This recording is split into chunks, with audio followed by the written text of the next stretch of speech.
channel. My name is RJ, your tarot card reader.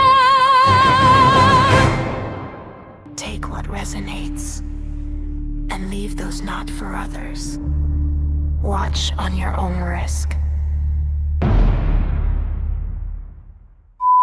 Hello, my dear! Hello po! So, ayan. Tayo po ay mag-collective reading. Ibabahagi ko na sa inyo ngayon kung ano yung na-receive ko na message. Yung energy, my dear, is like lingering spirit or it's more on monitoring spirit, my dear, yung kanyang energy. Yung energy niya is more on parang gustong maging updated sa kahit anong nangyayari sa buhay mo. Lahat ng platform, posibleng Facebook, YouTube, gusto malaman ng background mo, okay? Very interested, my dear. May pagka-stalker yung energy nitong tao na to, my dear. Okay? Like, inaalam niya lahat sa'yo. The weird thing na nakukuha ko na energy is parang humahanap siya ng butas, my dear, kung paano kanya mapapasok or paano kanya hindi ko nagugustuhan tong energy na pumapasok. It's more on paano kanya makokontrol or paano kanya parang is more on sabotage. Gusto niya makakuha ng mga energy because gusto kanyang isabotage. So, gagamitin natin itong mga cards na nasa table natin. This is more than, if I'm not mistaken, more than 500 or 600 cards na to. Okay? Or 700 cards. More than pa. Mixed energy. Okay? Clarify na natin, my dear, yung message. Paki-clarify po, spirit guide, kung ano po yung message na na-receive ko. Ano po ang kailangan namin malaman doon sa energy na yon? Sino po yung nagmo-monitor ni spirit na energy? Bakit I'm receiving this negative na energy tungkol sa taong ito? Okay? Paki-clarify po. Please, paki-clarify po. We have here, brand new car. Okay, meron tayong brand new car, my dear. May kinalaman to sa mga bagay na nabibili mo. Probably lately, baka nakabili ka ng brand new car or nakapag-purchase ka ng sasakyan. Anything na may kinalaman sa material, my dear. Kung bakit kanya minomonitor or bakit kanya ini-stock is may kinalaman sa material things. Okay, yun ang pinakaunang card natin. And 12 cards lang ang kailangan natin, my dear, para sa reading natin today. May kinalaman sa brand new car. Naka-reverse lang yan, my dear, pero that's brand new car. Okay?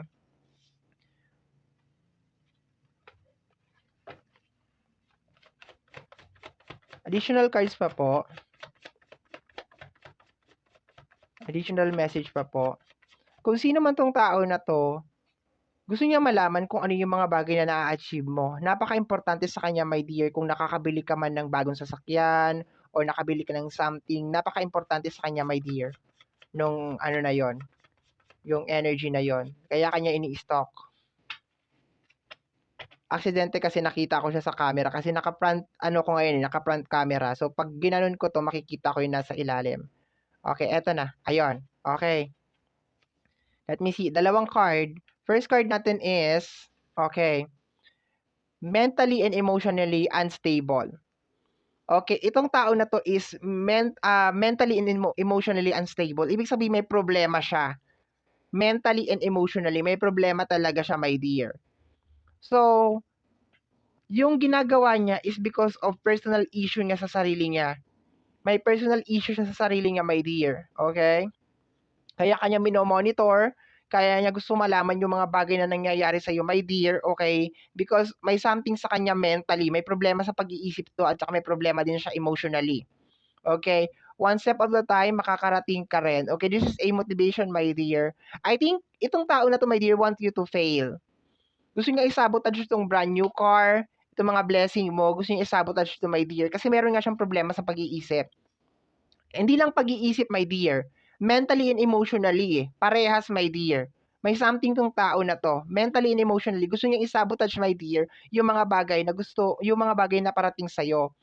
Gusto niya makaramdam ka ng pressure. Pero this is a reminder, my dear, sa'yo na one step at a time makakarating ka rin. Ibig sabihin, just keep on doing kung ano yung ginagawa mo, my dear. Huwag ka mabother sa energy ng tao na ito because you will get there. Kung ano yung gusto mo mangyari sa buhay mo, kung ano yung mga ginogol mo, kung ano yung mga dreams mo, my dear, makukuha at makukuha mo yun at mangyayari yun, my dear. Don't worry, huwag kang mag-alala. Lipat tayo ng cards. Meron tayong 3 cards. Nakakatakot yung ganitong mga tao kasi ano sila may problema. Hindi mo sila mapatulan, my dear, kasi may problema sila May problema sa pag-iisip and meron hindi sila stable, unstable, my dear. Okay. We have here Middle East. Maybe you're working in the Middle East, my dear. Okay. Very highlighted yung energy ng Middle East. Maybe you're working in the Middle East, somewhere in Middle East, okay? Or baka nakapagtrabaho ka na dati dito sa lugar na to, or baka nandoon ka sa lugar na to as of this moment, my dear. Okay, napaka-highlighted ang Middle East.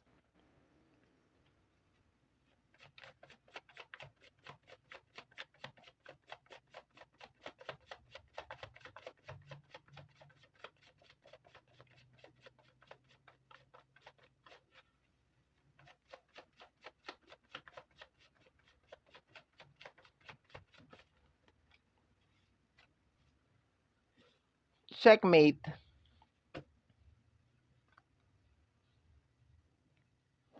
Para kayo naglalaro ng chess. And as of this moment, na-checkmate natin siya.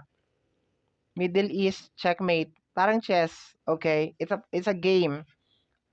Yung tao na to is like, may problema talaga siya. Possible na nire-reflect niya sa'yo, my dear, yung mga problema niya sa sarili niya. Personal problem niya, nire-reflect niya sa'yo. Wala ka talagang naging kasalanan sa kanya, my dear.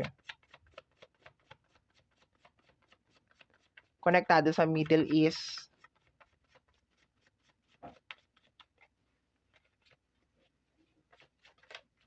We have here, controlling. This person want to control you. Okay? This person want to control you, my dear. Ang pinaka-purpose niya kung bakit gusto kanyang i-control is to sabotage kung ano man yung mga bagay na parating sa'yo. Gusto niya mapagod ka na mangarap. Gusto niya, my dear, na hindi ka magpatuloy sa kung ano yung mga bagay na gusto mong mangyari sa buhay. 2, 4, 6, okay? So, ano na lang tayo? 2, 4, 2, 4, 6. So, 6 na card na lang. Okay.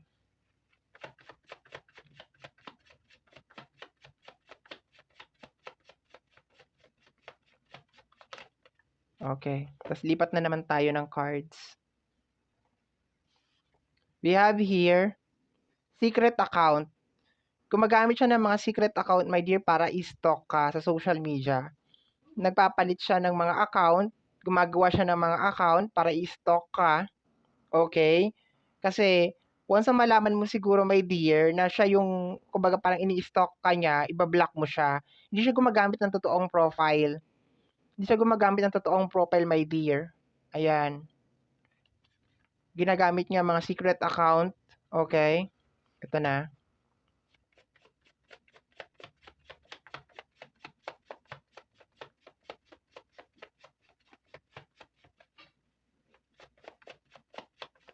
Itong energy ng Middle East is either like nakapagtrabaho ka na sa Middle East or something like konektado sa Middle East, my dear. Yung mismong location, I think yung mismong location to nung tao na yon para nagkapagtrabaho na siya sa Middle East or is either like sa Middle East.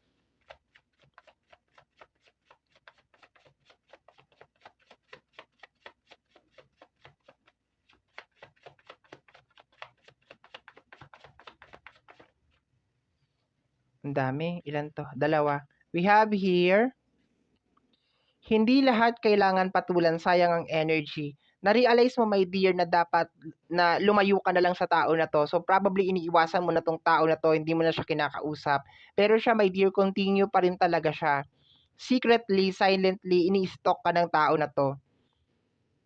And gusto niya i-sabotage lahat, my dear. There's a certain insecurity sa tao na to. Grabe ang insecurity niya sa'yo, my dear.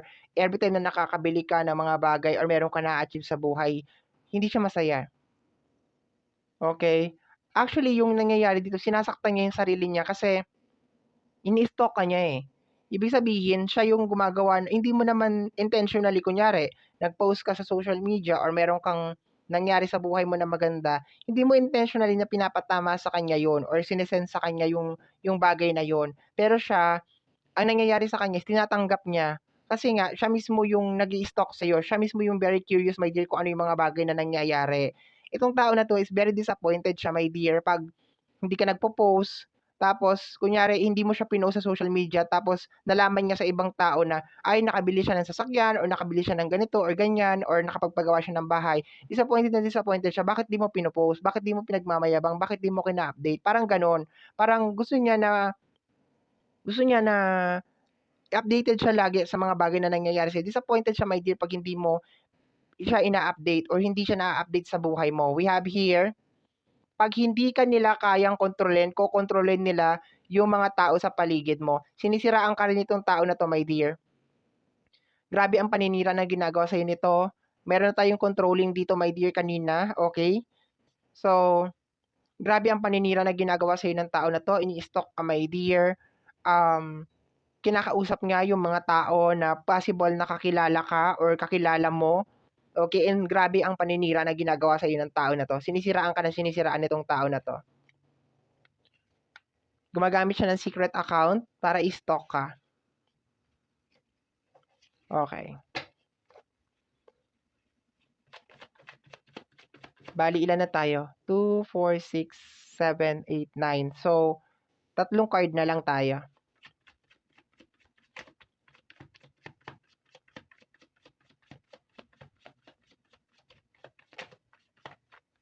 Okay, 2 card na ito. Ay, 3, sakto, oh. Sakto na siya, kumpleto na tayo. We have here, insecurity. Grabe ang insecure sa'yo ng tao na 'to. Grabe ang insecurity niya. Okay. Pero once again, my dear, hindi mo siya dapat patulan. Tama lang yung sinasabi mo, my dear, na hindi lahat kayang patulan kasi may sayad na 'to sa pag-iisip. May problema na 'to, my dear, sa pag-iisip. Yung kanyang emotionally at saka, emotionally and mentally, hindi siya stable. May problema talaga siya, kailangan niya talaga ng help. Kasi yung pinag-iinitan ka niya, yung parang tinuturing ka niya, my dear, na kakumpetensya, para kayo naglalaro ng chess, parang gano'n, is hindi siya reasonable. Kasi ikaw, hindi ka naman nakikipagkumpetensya sa kanya, wala ka ng time sa ganito. Pero siya talaga nag-spend talaga siya ng time na makipag-compete sa'yo, my dear. Next card is, somebody want to steal your gift. Gusto niyang kunin, my dear, yung mga bagay na para sa'yo. Kung meron kang special power, my dear, or meron kang special na kakayanan, gusto niyang kunin 'yon. Gusto niyang kunin sa'yo 'yon. Anything, my dear, na para sa'yo, gusto niyang kunin 'yon. So, tama nga 'to, there's a certain insecurity na nangyayari sa tao na 'to, okay? Gusto niya sumuko ka sa mga bagay na ginagawa mo, and there's a tendency, my dear, na inaano ka nitong tao na 'to, sina-psychological warfare ka nitong tao na 'to, okay? Somebody want to steal your gift. Okay, gusto niyang kunin, my dear, lahat ng mga blessing mo, lahat ng mga opportunities mo, lahat ng mga ganda. If meron ka namang certain na kakayanan or certain na ability, gusto niyang kunin sa'yo yon. Lahat, my dear, na sa'yo, gusto niyang kunin yon. Last card natin is, they sense your truth and they want to use it. Ano daw? They sense your truth and they will use it if you let them. They sense your truth and they will use it if you let them. Okay? May kinalaman, my dear, sa katotohanan. I think itong tao na to is like, nag-aano siya, my dear, ng doubt. Kasi to the point na meron kang truth sa sarili mo, gusto niya magduda ka, my dear, sa sarili mo, na gagamitin niya yun against you, na parang bibigyan siya ng maraming mga benefit, as in like mga benefit, my dear, na hindi mo kaya yan, hindi ka magiging successful, yung mga gano'n na nakukuha ko dito, my dear. This person is really, really insecure sa'yo, my dear. And there's a possibility na may mga tao na rin na naniniwala sa mga sinasabi niya, my dear. They see your truth and they will use it if you truth, katotohanan. Papaano magagamit ang truth against sa tao? Teka lang, medyo i-a-analyze ko 'tong last card natin. I think it's more on pagpapabulaanan ka. Yun ang nakukuha ko dito, pabubulaanan ka, my dear, nitong mga tao na 'to. For example, sasabihin mo sa sarili mo, "Kaya kong bumili ng brand new car, kaya kong yumaman, kaya kong makaalis sa sitwasyon na 'to." Pabubulaanan nila 'yan, my dear. Like sasabihin nila, "Ay hindi mo kaya 'yan." Idi-discourage ka ng idi-discourage, my dear. Pero meron ka naman na ditong ano, meron ka ng reminder dito, my dear, na one step at a time makakarating ka rin talaga dun sa destination mo. So, maski anong gawin nitong tao na 'to, like hindi ka niya mapipigilan na maging successful. Pero as of this moment, my dear, itong tao na 'to is talagang porsigidong-porsigido, my dear, na maging updated sa mga latest happening sa buhay mo. And gusto niya mag-post ka ng mag-post. Gusto niya ipagmayabang mo yung mga bagay na gusto mo, ay mga bagay na na-achieve mo sa buhay, gano'n. I-post mo ng i-post para mas masakit yung lagapak, yun ang nakukuha ko, my dear. Like gusto niya i-post mo yung mga achievement mo in life para 'pag sakaling ano, bumaliktad nga naman ang mundo, which is natural naman na mangyayari sa atin yon, 'di ba? Gusto niya na masaktan ka talaga ng todo. Gusto niya maging miserable ang buhay mo. Yun ang nakukuha ko, my dear, dito. Gumagamit siya ng mga secret account and kinokontrol niya yung mga tao sa paligid mo. Okay? Pero gusto niya 'to, if just in case naman nasa usapin ka ng spiritual at napadaan ka dito, like, you are like me, nagta-tarot card reading ka or you have specific na gift, okay, ang gagawin niya, my dear, is ipagkakalat niya sa mga tao na hindi ka totoo. Sasabihin niya, my dear, na, "Ay, hindi totoo 'yang tao na 'yan." Pabubulaanan niya, my dear, lahat ng may kinalaman sa'yo. Is either like yung manifestation mo or life or yung mga bagay na sinasabi mo, lagi niyang pabubulaan 'yan pagdating sa ibang tao. Wala siyang sasabihin sa ibang tao kung hindi puro kasiraan mo. Lahat ng kung may magnenegosyo ka man, sasabihin niya, "Yung negosyo mo, hindi 'yan maganda, nagbebenta ka ng paningis," or kung ano man, my dear. Lahat ng kasiraan gagawin niya, my dear. Kasi itong tao na 'to, my dear, may problema na talaga 'to sa pag-iisip. May sayad na 'to. Ano siya, mentally and emotionally unavailable. Grabe ang saltik nitong tao na 'to, my dear. Okay, sasabihin mo, "Anong nagawa ko? Anong nagawa ko sa kanya para gawin niya sa akin 'to?" My dear, wala kang kailangang gawin sa kanya para gawin niya sa'yo 'to. Ang mga tao na may ano, mentally and emotionally unstable, hindi nila alam yung ginagawa nila. Ibig sabihin, like minsan dadaan ka lang tapos na mayayabangan lang sa'yo or something maski wala ka namang ginagawa. Para ka bang pinagtitripan, para ka bang pag-iinitan nitong tao na 'to. So, pinag-iinitan ka nitong tao na 'to, my dear. Mainit ang dugo niya sa'yo, hindi ka niya gusto, kaya niya siguro ginagawa sa'yo 'to. So, hindi naman specific na meron kang ginawang hindi maganda para gawin niya sa'yo 'to. Pero grabe ang hanggang ngayon, ginagawa niya 'to. Gusto ka niyang kontrolin, gusto niyang kontrolin yung isipan mo. Gusto niya na iparamdam sa'yo na hindi mo kayang gawin 'yan, hindi mo mararating, walang maniniwala sa'yo, hindi mo kaya yang mga bagay na 'yan. Gusto niyang kontrolin, my dear, yung iyong isipan. And 'pag hindi niya kayang kontrolin yung iyong mga yung isipan, ang gagawin niya, magkokontrol siya ng ibang tao, like kokontrolin niya yung ibang tao para pa siyang manghihikayat, my dear, na sirain natin si collective, sirain natin ganito, ganyan, ganito. Kasi ano siya, hindi siya totoo, ano siya, sinungaling siya na klase ng tao, yung mga gano'n, 'no? So, gano'n ang ginagawa niya, my dear. There's a certain pagiging desperate, okay? Pagiging desperada or desperado, my dear, sa energy ng tao na 'to, my dear. Kasi ang pinakaano ko lang nakikita ko din dito is yung energy ng brand new car. Ayaw niya na magkaroon ka ng mga magagandang bagay, ayaw niya na umunlad ka sa buhay, ayaw niya na umasenso ka, my dear. So, kahit anong ginagawa mo, it really doesn't matter kung nagtatrabaho ka ng marangal or nagnenegosyo ka, whatever, hindi siya magiging masaya, my dear, sa lahat ng mga bagay na lahat ng mga bagay na nangyayari sa'yo, my dear. Ini-stalk ka nitong tao na 'to hanggang ngayon and patuloy ka pa rin talagang sinisiraan nitong tao na 'to, my dear, okay? And gusto niyang kunin lahat ng sa'yo. Gusto niyang kunin lahat 'yan, my dear. Parang sinasabi niya na, "Ay, hindi deserve ng collective 'yan. Deserve ko yung mga bagay na 'yan. Para sa akin 'yan. Ako dapat 'yan." Yung nandiyan sa posisyon ni collective, ako dapat 'yan. Ako dapat yung nandiyan sa posisyon niya. Ako dapat yung may mga ganyan, yung mga bagay na meron siya, ako dapat 'yan, gano'n. Okay, so my dear, ayan, na-clarify na natin and dapat grabe ang insecurity ng tao sa'yo na 'to. Wala kang ginawang kasalanan dito, my dear, grabe lang talaga insecurity ng tao na 'to sa'yo. Like ito na, maliwanag na, my dear, sa card yung insecurity ayan, oh, insecurity. Okay? So my dear, yan po ang nasagap natin na message, clarification, my dear, para sa araw na ito. Kagaya po ng lagi kong nasasambit o lagi kong nasasabi, ang tanging hiling at dasal ko lamang po sa ating buong may kapal na mga readings na ginagawa ko ay nakakatulong po sana sa ating lahat. Maraming salamat po. Thank you, my dear. Bye-bye and take care of yourself. Salamat po.